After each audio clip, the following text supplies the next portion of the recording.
Wish I could find the words to say to communicate my hurts and pains, but until then, I just put my pain in the paragraphs. My pain in paragraphs. Oh man, Bumps is very cliche. What I mean by that is it's family dude, very family oriented, works the 9 to 5 and does music as a hobby still, I guess, you know, in the spare time when I'm not changing diapers and giving baby baths and reading stories and stuff. The government, or it is obviously you talking about Bumps.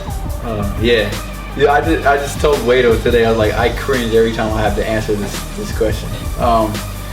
Bumps Inf came from back in the day. We used to just do like, we used to make these tapes, freestyle, and just basically we would battle each other on tape and stuff like this. This is back before, you know, battling what it was, you know, or back before it, yeah, whatever. It wasn't URL and King of the Dot and all that stuff, but and we just kind of clown each other in the tapes or whatever. And this is, I had no idea I would be a rapper or whatever. But basically one day my dude was he was ragging on me because I had acne on my face, and he was like, man, you got infinite bumps on your face. And I don't know why, we just like, I'm Bumps Inf or whatever. And it's just like a testament of how serious I take rap, which is not very serious at all. It's kind of like a joke to me, in many senses I should say. But yeah, it's definitely it was kind of a joke. And then next thing I know, it was like the music got a little bit more serious, and then you know, before I knew it, it was kind of like too late, you know. Yeah, and there's already a Mark J within the Christian rap community, so I can't really use my government name, I guess. Salvation story. Well, it was 2005. It was February 2005 actually. I'm sure people have heard bits and pieces of it from the records I put out or whatnot. But yeah, man, there were certain circumstances they gotta use. Actually, in the Painted Paragraphs promo, I talked a lot about my sister-in-law killing herself. One of my good dudes that I did music with was murdered. Those definitely was like, they hit way too close to home. And throughout that whole process, I had a dude who I used to hoop with a lot, who was kind of like sharing the gospel with me. And what's crazy is during the midst of all that, I had my CD player get stolen out of my car, and I just randomly had a tape player in the back, so I had to install that. So while we was installing like this tape player, I found this cassette tape on the ground. I don't know where it came from.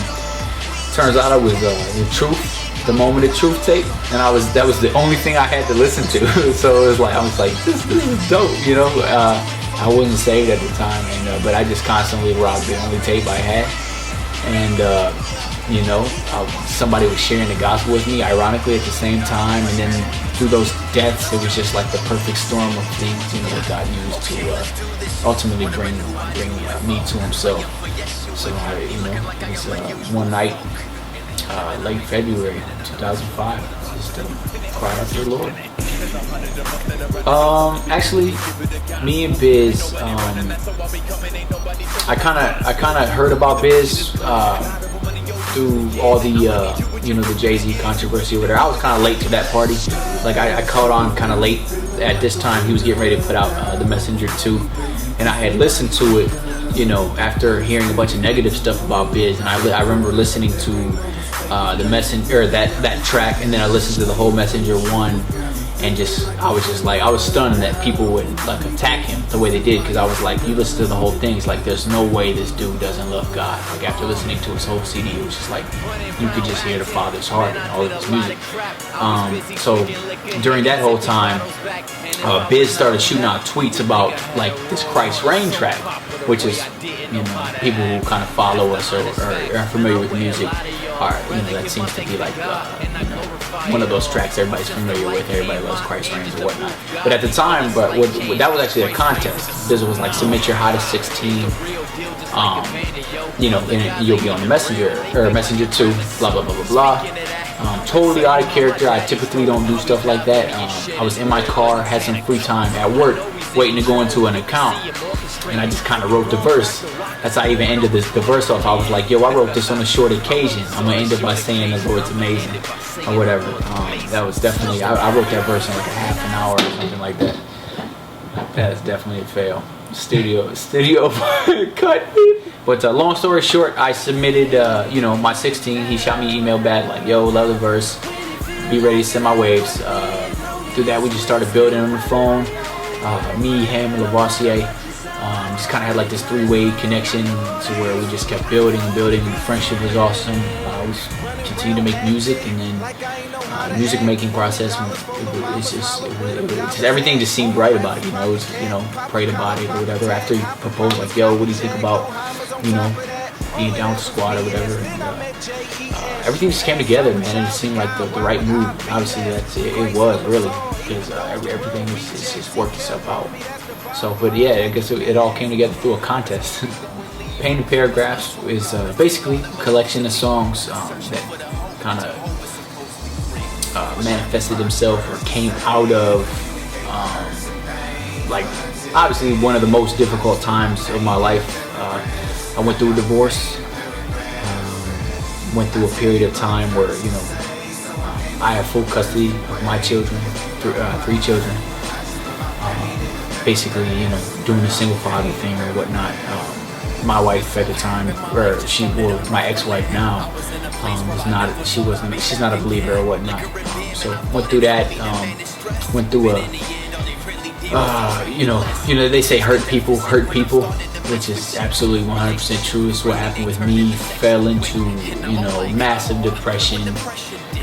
Did a lot of out of character stuff. Fell into, heavy alcohol. This is 5 years post salvation. As well. This is like Bumps has gospel albums out or mixtapes out. And this is what I'm doing. You know what I mean? Like, fell into sin with chicks. Just really trying to find healing in everything but the healer. Just out of that massive hurt, that void. So Painted Paragraphs, the Martyrs in the Making mixtape, I have 3 solo joints on there.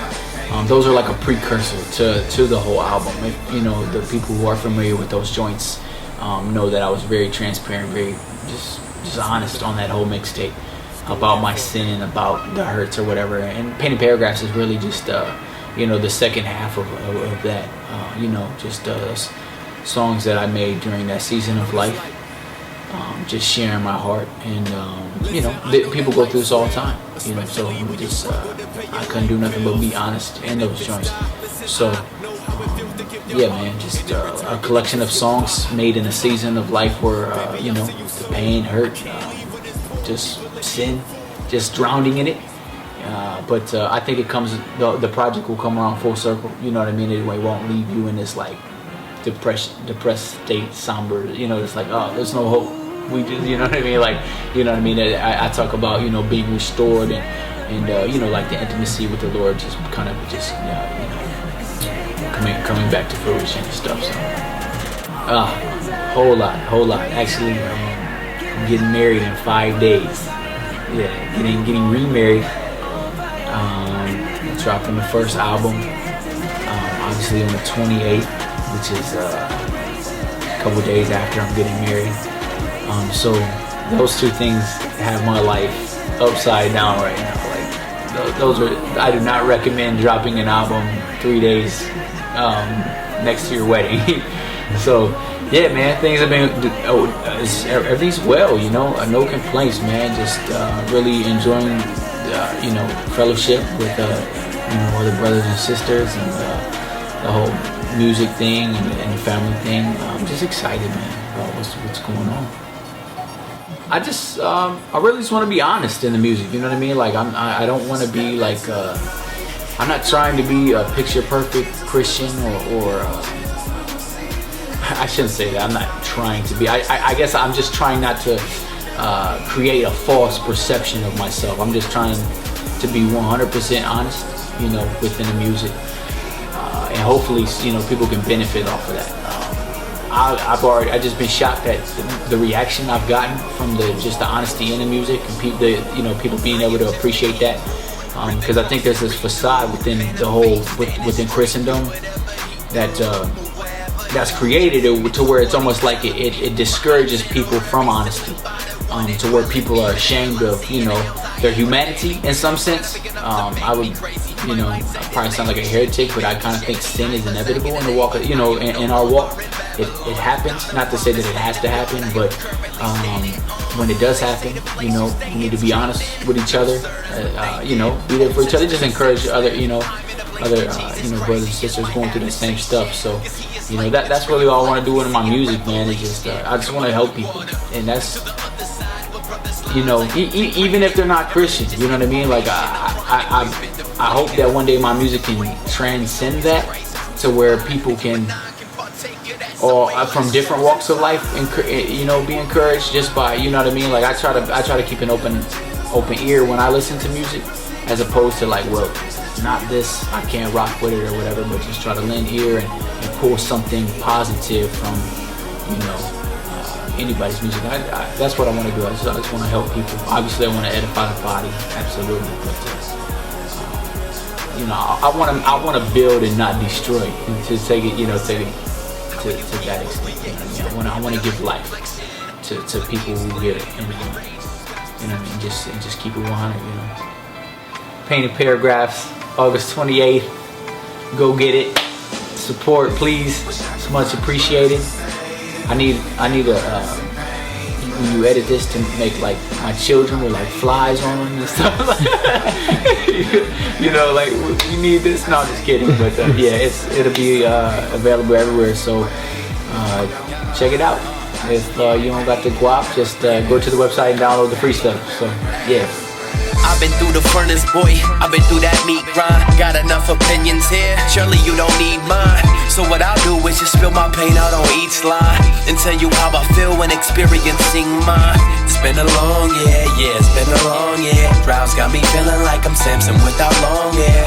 So powerless, not knowing if I'll persist. God, I can't hear your voice. Life gets so loud it clips. Now the distortions kinda got my mind filled with doubts. I got divorced and watched the mother of my children bounce. And yeah, I agree, but most of my pain was felt for the children. Cause every day I see the pain that she left them to deal with.